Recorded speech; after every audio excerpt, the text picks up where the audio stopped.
മാഷെ, ഉക്രൈനിൽ പുതിയൊരു രാഷ്ട്രീയ സാഹചര്യം ഉണ്ടാകുന്നുണ്ട് എന്ന് തോന്നുന്നു. കാരണം സെലൻസ്കിയുടെ ഉന്നത സഹായിയുടെ വീട്ടിൽ റെയ്ഡ് നടത്തിയിട്ടുണ്ട്.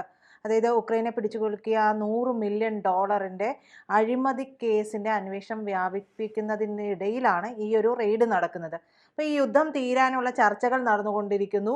സെലൻസ്കിയുടെ ഭാവി എന്തെന്നുള്ളത് അനിശ്ചിതത്വത്തിൽ തന്നെയാണ്. സെലൻസ്കി രക്ഷപ്പെടുമോ, ജീവനോടെ ഉണ്ടാകുമോ, ഈ തരത്തിലുള്ള ചർച്ചകളൊക്കെ ലോകം മുഴുവൻ നടക്കുന്ന ഒരു സാഹചര്യമുണ്ട്.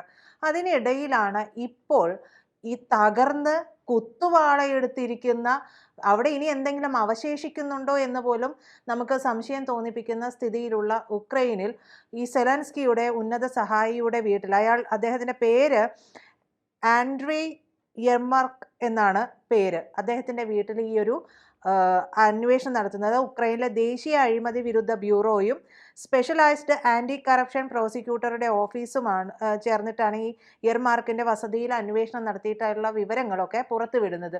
ഇത് എന്തിനുള്ള തുടക്കമാണ് മാഷേ? ഇത് വളരെ കൃത്യമാണ്. സെലൻസ്കിയെ ഫിനിഷ് ചെയ്യാൻ ആരൊക്കെയോ ചേർന്ന് തീരുമാനിച്ചിരിക്കുന്നു എന്നർത്ഥം. ഇപ്പോൾ സെലൻസ്കി എന്ന് പറയുന്നത് നമ്മളിപ്പോൾ പ്രധാനമായും മാധ്യമങ്ങളിൽ നിറഞ്ഞു നിൽക്കുന്ന 3 രാജ്യങ്ങളിൽ ഒന്നിൻ്റെ പ്രതിനിധിയാണ്. ഒന്ന് റഷ്യയാണ്, ഒന്ന് അമേരിക്കയാണ്, ഒന്ന് ഉക്രൈനാണ്. ഈ 3 കൂട്ടരും തമ്മിലുള്ള ഇപ്പോഴത്തെ ഏറ്റവും ഒടുവിൽ എത്തി നിൽക്കുന്ന അജണ്ട എവിടെയാണ്? ഒന്ന്, ഒരു കാര്യവുമില്ലാതെ വേണമെങ്കിൽ ഇപ്പോൾ റഷ്യയും ഉക്രൈനും തമ്മിൽ 4 കൊല്ലമായി നടന്നുകൊണ്ടിരിക്കുന്ന തീവ്രമായ യുദ്ധം തുടക്കത്തിലേ യുദ്ധമില്ലാതെ അവസാനിപ്പിക്കാമായിരുന്നു ഈ 3 രാജ്യങ്ങളും വിചാരിച്ചിരുന്നെങ്കിൽ. യുദ്ധത്തിലേക്ക് സെലൻസ്കിയെ വലിച്ചിഴച്ചത് ആരാണ്? അമേരിക്കയാണ്. ആ അമേരിക്ക ഇപ്പോൾ ഈ 4 കൊല്ലത്തെ യുദ്ധത്തിന് ശേഷം ആ യുദ്ധം ചെയ്ത് തളർന്നു കഴിഞ്ഞപ്പോൾ അമേരിക്ക പറയുന്നു, റഷ്യ പറഞ്ഞതല്ലേ ശരി, അതിന് വഴങ്ങിക്കൊടുത്താൽ പോരെ, എന്നാൽ യുദ്ധം അവസാനിപ്പിച്ചൂടെ, നമുക്ക് ലോകസമാധാനത്തിന് വെന്നിക്കൊടി പാറിക്കൂടെ എന്നൊക്കെ ചോദിക്കുന്നു അമേരിക്ക. ഏത് കാലത്ത്? യുദ്ധം ചെയ്ത് നടുവൊടിഞ്ഞു. അമേരിക്ക നാറ്റോയുടെ പേരിലും യൂറോപ്യൻ യൂണിയൻ്റെ പേരിലും അമേരിക്ക ആവുന്നത്ര സഖ്യരാജ്യങ്ങളെ 32 രാജ്യങ്ങളിൽ നിന്നും പ്രതിഫലം പറ്റിയിട്ട്, വിഹിതം പറ്റിയിട്ട് അത്യാവശ്യം എന്ന രീതിയിൽ ഉക്രൈന് കൊടുക്കുന്നു. ഉക്രൈന് യുദ്ധം ചെയ്യാൻ ആയുധങ്ങൾ കൊടുക്കുന്നു. അത് അമേരിക്കയുടെ കച്ചവടമാണ്. പണം കൊടുക്കുന്നത് എല്ലാവരും കൂടി ചേർന്നാണ്. പണം കിട്ടുന്നത് അമേരിക്കക്ക് മാത്രമാണ്. എന്നിട്ട് കൊടുക്കുന്നതോ ഉക്രൈന് യുദ്ധസഹായം എന്ന രീതിയിലാണ് കൊടുക്കുന്നത്. ഇപ്പോൾ ഇനി നിവൃത്തിയില്ല എന്ന നിലയിൽ എത്തിയിരിക്കുന്നു. റഷ്യ വിട്ടുവീഴ്ചയില്ലാതെ യുദ്ധം ചെയ്തു 4 കൊല്ലമായിട്ട്, ഒരു ഇഞ്ചും പിന്നോട്ട് പോകുന്നില്ല. അപ്പോൾ ഈ സമയത്ത് ഒരു വെടിനിർത്തൽ കരാർ അമേരിക്ക മുന്നോട്ട് വെക്കുന്നു. 18 ഇനങ്ങളെങ്ങാണ്ടുണ്ട് ആ കണ്ടീഷൻസിൽ. 28 കണ്ടീഷൻ, 18 അല്ല. ഈ 28 കണ്ടീഷൻസ് എടുത്തു നോക്കൂ, മുഴുവൻ ഉക്രൈനെതിരാണ്. സമ്പൂർണ്ണമായി റഷ്യക്ക് അനുകൂലമായ ഒരു കരാറുമായിട്ട് ആരാ രംഗത്ത് വരുന്നത്? അമേരിക്കയുടെ ശത്രുവാണെന്ന് ലോകം മുഴുക്കെ നമ്മൾ ധരിച്ചിരിക്കുന്ന, ലോകം മുഴുക്കെ ധരിപ്പിക്കാൻ ശ്രമിച്ചുകൊണ്ടിരുന്ന, റഷ്യക്കെതിരായി ഇങ്ങനെ നിരന്തരം ചീറ്റിക്കൊണ്ടിരുന്ന അമേരിക്ക വരുന്നത് ആരുടെ ഒത്താശയുമായിട്ടാണ്? റഷ്യക്ക് വേണ്ടി ഒത്താശയുമായി. റഷ്യയുടെ ഒരു കാര്യസ്ഥപ്പണി, റഷ്യയാണ് ജന്മിയെങ്കിൽ കാര്യസ്ഥനായി നിൽക്കുന്നതാണ് ഇപ്പോൾ അമേരിക്ക. ഇപ്പോൾ റഷ്യയുടെ ഒരു ഏജൻ്റായി അമേരിക്ക മാറുന്നു. ആരാണ് തോറ്റുപോകുന്നത്? ഉക്രൈനാണ് തോറ്റുപോകുന്നത്. പ്രത്യേകിച്ചും ഇതിനൊക്കെ മറുപടി പറയേണ്ടി വരുന്നത് ഉക്രൈൻ ജനത. വേറൊരു കാര്യം കൂടി ഓർക്കേണ്ടത്, ഇത്രയും കാലം യുദ്ധം ചെയ്തത് ആരോടാണ്? ഉക്രൈൻ യുദ്ധം ചെയ്തത് പ്രത്യക്ഷമായി റഷ്യയോടാണെന്ന് പറയാം. പക്ഷേ ഉക്രൈൻ ജനതയിൽ തന്നെ നല്ലൊരു ശതമാനം, 1/3 ജനതയെങ്കിലും ഈ തർക്കപ്രദേശങ്ങളുണ്ടല്ലോ, ക്രീമിയ, ഡോൺബാസ്ക് ഉൾപ്പെടെയുള്ള പ്രദേശങ്ങൾ റഷ്യയോട് ചേരാൻ ആഗ്രഹിക്കുന്നു എന്നും അതാണ് ശരിയെന്നും വാദിക്കുന്നവരാണ്. ഒരു വേള ഉക്രൈനകത്ത് റഷ്യക്കെതിരായി ഉക്രൈനെതിരായി യുദ്ധം ചെയ്ത കൂട്ടത്തിൽ നല്ലൊരു ശതമാനം പട്ടാളക്കാർ ഉക്രൈൻകാർ തന്നെയാണ്. അങ്ങനെ അന്തരീക്ഷമുണ്ട്. അതുകൊണ്ട് ഇപ്പോൾ സംഭവിക്കാൻ പോകുന്ന ഒരു കാര്യം ഇതാണ്. ഇനി അങ്ങോട്ട് വരാൻ പോകുന്നത് ഉക്രൈനകത്ത് ഇപ്പോൾ ആ യുദ്ധവിരാമ കരാറിൽ ഒപ്പുവെക്കാത്ത അല്ലെങ്കിൽ സമ്മതം മൂളാത്ത ഒരേ ഒരാൾ സെലൻസ്കിയാണ്, ഉക്രൈൻ പ്രസിഡന്റാണ്. അദ്ദേഹം പറഞ്ഞുകൊണ്ടിരിക്കുന്നത്, ഇത് അമേരിക്ക അല്ലല്ലോ പറയേണ്ടത്, ഇത് പറയേണ്ടത് നമ്മളല്ലല്ലോ, നമ്മൾ വിശ്വസിച്ചവരിപ്പോൾ നമ്മളെ വഞ്ചിക്കുകയാണല്ലോ, റഷ്യക്കെതിരായിട്ട് എന്താണെന്നും പറയാത്തത്, റഷ്യക്കൊന്നും വിട്ടുവീഴ്ച ചെയ്തൂടെ, അവർക്കൊരു വിട്ടുവീഴ്ചയും വേണ്ട, നമ്മൾ മാത്രം വിട്ടുവീഴ്ച ചെയ്യണമെന്ന് പറയുന്നത് എന്താണ് എന്ന് ചോദിക്കും. 28 കരാറിൽ എനിക്ക് തോന്നുന്നു സെലൻസ്കിയെ ആശങ്കപ്പെടുത്തുന്ന ഒരു കാര്യം, ഇതെല്ലാം സമ്മതിക്കാം, പക്ഷേ ഈ പാശ്ചാത്യ ശക്തികളുടെ അവരുടെ സൈനിക സഹകരണം പോലും പറയുന്നില്ല. ഇവർ സറണ്ടർ ആയി കഴിഞ്ഞാൽ പിന്നെ അവിടെ എന്ത് നടക്കുമെന്നുള്ളതിന് സെലൻസ്കിക്ക് ഭയമുണ്ട്. സ്വന്തം ജീവനിൽ ആർക്കും ഭയമുണ്ടാകും. ജീവനിൽ ഭയമുണ്ട് എന്ന് മാത്രമല്ല, ഈ വെടിനിർത്തൽ കരാറോടുകൂടി ആര് തമ്മിലാണ് വെടിനിർത്തൽ കരാർ ഉണ്ടാക്കുന്നത്? ഒന്ന്, പ്രധാനപ്പെട്ട ഡിമാൻഡ് എന്തായെന്ന് അറിയോ? സെലൻസ്കിയുടെ പ്രതീക്ഷ യൂറോപ്യൻ ഈ നാറ്റോ സഖ്യത്തിൽ ഉക്രൈനെ കൂടി ചേർക്കും എന്നായിരുന്നു ആദ്യമേ പ്രതീക്ഷിച്ചിരുന്നത്. പറഞ്ഞുകൊണ്ടിരുന്നത്. അമേരിക്ക കൊടുത്ത വാക്കാണത്. അതെ. ഇപ്പോൾ പറയുന്നത് നാറ്റോ സഖ്യത്തിൽ ഉക്രൈനെ ചേർത്തുകൊണ്ട് ഒരു വെടിനിർത്തൽ വേണ്ടാന്ന് റഷ്യ പറഞ്ഞതോടെ അമേരിക്കയും പറയുന്നത് അതിനെന്തിനാണ് ബലം പിടിക്കുന്നത്? അങ്ങനെ നിർബന്ധമുണ്ടോ? അതെ. നാറ്റോ സഖ്യത്തിൽ ഇല്ലാത്ത ഉക്രൈനെ നാറ്റോ സഖ്യം സഹായിക്കുകയായിരുന്നു ഇതുവരെ. അങ്ങനെ പോരെ, എന്തിനാണ് ഇപ്പോൾ സഖ്യത്തിൽ തന്നെ ചേരണം എന്ന് പറയുന്നത്? നാറ്റോ സഖ്യത്തിൽ ഉക്രൈനെ ചേർക്കാൻ പാടില്ല എന്ന വാദം ഉന്നയിക്കുന്ന കൂട്ടത്തിൽ ഇപ്പോൾ നിലവിൽ യൂറോപ്യൻ യൂണിയനിലും നാറ്റോ സഖ്യത്തിലുമുള്ള ധാരാളം രാജ്യങ്ങളുണ്ട്. എന്ന് പറഞ്ഞാൽ അമേരിക്കയുടെ ഡിമാൻഡോ അല്ലെങ്കിൽ ഉക്രൈൻ്റെ ഡിമാൻഡിനെ അനുകൂലിക്കുന്നവർ കുറവാണെന്ന് മാത്രമല്ല, എതിർക്കുന്നവർ യൂറോപ്യൻ യൂണിയനിലും നാറ്റോ സഖ്യത്തിലും ധാരാളമുണ്ട്.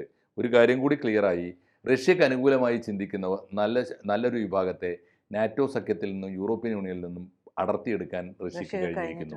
മാത്രമല്ല, ഈ 28 കരാറിൽ ഒന്നുകൂടി പറഞ്ഞിട്ടുണ്ട്, ഇനിയുള്ള കാലം ഇപ്പോൾ ഉള്ള ഈ തർക്കപ്രദേശങ്ങൾ പൂർണ്ണമായും റഷ്യക്ക് വിട്ടുകൊടുക്കുന്നു എന്ന് മാത്രമല്ല, ക്രീമിയയിലെ ഭരണകൂടത്തെയും ക്രീമിയയിലെ ഭരണക്രമങ്ങളെയും നിയന്ത്രിക്കുന്നതിൻ്റെ അവകാശം കൂടി നയപരമായ അവകാശം കൂടി റഷ്യയോട് കൂടി ആലോചിച്ചിട്ട് വേണം. ആലോചിച്ച് നോക്കൂ. എന്ന് പറഞ്ഞാൽ ഉക്രൈൻ്റെ സമ്പൂർണ്ണമായ സ്വാതന്ത്ര്യത്തെ റഷ്യക്ക് പണയം വെക്കുന്ന മട്ടിലാണ് ഇപ്പോൾ കരാറുണ്ടാകാൻ പോകുന്നത്. ഇതിനെ എതിർക്കുന്നത് സെലൻസ്കി മാത്രമാണ്. ഇനി ഒരു വഴിയേ ഉള്ളൂ. ഇനി അടുത്ത വഴി എന്താണെന്ന് ഈ ആലോചിക്കുന്നവർക്കൊക്കെ അറിയാം. എന്താ കാര്യം എന്നറിയാം? ഒന്ന്, ഇതുവരെ ഉയർന്നു വരാത്ത അഴിമതി ആരോപണം ഇപ്പോൾ സെലൻസ്കിക്കെതിരായിട്ട് വരുന്നു. തീർച്ചയായിട്ടും സെലൻസ്കി അഴിമതിക്കാരനാവാനുള്ള എല്ലാ സാധ്യതയുണ്ട്. കാരണം യുദ്ധകാലത്ത് എപ്പോഴും ഭരണകൂടങ്ങൾ അഴിമതിക്കാരായിരിക്കും. കാരണം അവർക്ക് ഈ ഓഡിറ്റ് ഇല്ലാത്ത ഫണ്ട് ഒഴുകി വരും.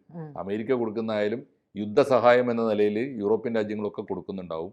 റഷ്യക്കോട് എതിർപ്പുള്ള എല്ലാവരും കൊടുക്കുന്നുണ്ടാവും. പ്രത്യേകിച്ച് പോളണ്ടൊക്കെ വാരിക്കോരി കൊടുക്കുന്നുണ്ട്, ഫ്രാൻസ് കൊടുക്കുന്നുണ്ട്. ആ കൊടുക്കുന്ന പണത്തിനൊക്കെ കണക്കുണ്ടോ ഇല്ലയോ? ഉണ്ടെങ്കിൽ തന്നെ കള്ളക്കണക്കാണ് എന്ന് വരുത്താൻ വളരെ എളുപ്പമാണ്. അപ്പോൾ എന്താ സംഭവിക്കുക? ഇനിയിപ്പോൾ സംഭവിക്കുന്നത് 2-3 കാര്യങ്ങൾ വളരെ കൃത്യമാണ്. ആരാണ് ഒരു ചരിത്രത്തിലേക്ക് ഒന്ന് തിരിഞ്ഞു നോക്കിയാൽ അമേരിക്കയുടെ ഒരു നിർണായകമായ ഘട്ടത്തിൽ ഈ ഡൊണാൾഡ് ട്രംപിനെ പോലെ ഒരാളെ, രാജ്യത്തോട് അന്തിമമായി കൂറില്ലാത്തവനും ഏകാധിപത്യ പ്രവണത കൂടുതലുള്ളയാളും തൻ്റെ കച്ചവട താല്പര്യങ്ങളും തൻ്റെ യശസ്സും വ്യക്തിപരമായ താല്പര്യങ്ങൾക്ക് മുൻതൂക്കം കൊടുക്കുന്നവനും എന്നാൽ വായിൽ തോന്നിയതൊക്കെ വിളിച്ചു പറയാൻ മടിയില്ലാത്ത ഒരാളെ കണ്ടെത്തണമെന്ന് ആദ്യം തീരുമാനിച്ചത് റഷ്യയാണ്. എന്ന് വെച്ചാൽ റഷ്യയുടെ ഡീപ് സ്റ്റേറ്റിൻ്റെ പ്രോഡക്റ്റാണ് ഡൊണാൾഡ് ട്രംപ്. റഷ്യയും ഡൊണാൾഡ് ട്രംപും ചേർന്നിട്ടാണ് ഇപ്പോൾ ആ ബുദ്ധി കേന്ദ്രം ആരുടേതാണ്? പുച്ചിൻ്റേതാണ്. പുച്ചിൻ അന്ന് ഇവരുടെ KGBയുടെ സ്പൈ ആണ്, KGBയുടെ നേതാവാണ്. KGB എന്ന് പറഞ്ഞാൽ ലോകത്തിലെ ഏറ്റവും വലിയ ഇൻ്റലിജൻസ് ആണ് അന്നത്തെ സോവിയറ്റ് യൂണിയൻ്റെ. അവിടെ ഇരുന്നു കൊണ്ട് അദ്ദേഹത്തിൻ്റെ ഓപ്പറേഷനാണ് ഡൊണാൾഡ് ട്രംപ്. അല്ലെങ്കിൽ ഡൊണാൾഡ് ട്രംപ് ഇല്ല. ഇപ്പോഴും നമ്മൾ വിചാരിക്കുമല്ലോ ഇപ്പോൾ തട്ടി ഇവർ തമ്മിൽ ഇപ്പോൾ മുട്ടും ഇപ്പോൾ പൊട്ടും എന്ന് വിചാരിക്കുമല്ലോ, അനങ്ങൂല ട്രംപ്. സത്യത്തിൽ ഇപ്പോഴേ ഇതിൻ്റെ ഇടയിൽ വായിച്ചു പോകാവുന്നൊരു കാര്യം, ട്രംപ് നിൽക്കുന്നത് മുഴുവനും പുടിൻ വരച്ചിട്ടുള്ള വരയിലാണ്. കറക്റ്റാണ്. ഇനി സംഭവിക്കാൻ പോകുന്നൊരു കാര്യം കൂടി ഓർത്തോ.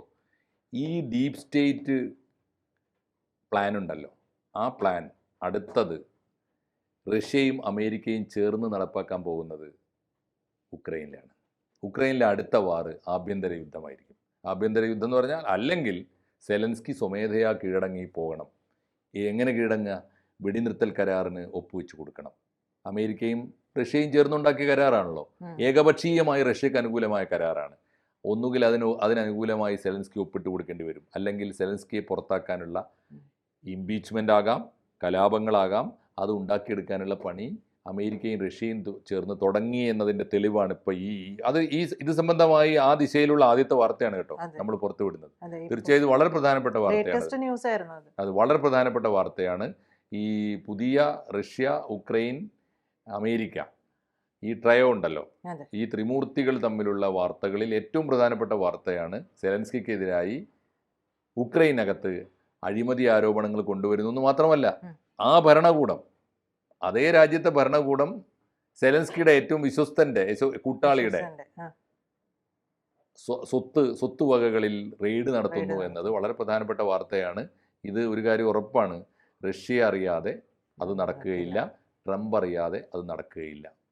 ഉക്രൈൻകാർ അറിഞ്ഞില്ലെങ്കിലും ഈ 2 മാമന്മാർ അത് അറിഞ്ഞിരിക്കും. ഇനി യുക്രൈൻ്റെ ഭാവി എന്ത് എന്ന് ഇവർ തന്നെ തീരുമാനിക്കും. അതെന്ത് എന്ന് നമ്മൾ കാണാനിരിക്കും. കൂടുതൽ വാർത്തകളും വിശേഷങ്ങളും നിങ്ങളിലേക്ക് എത്താൻ ABC മലയാളം സബ്സ്ക്രൈബ് ചെയ്യുക, ബെൽ ബട്ടണും അമർത്തുക.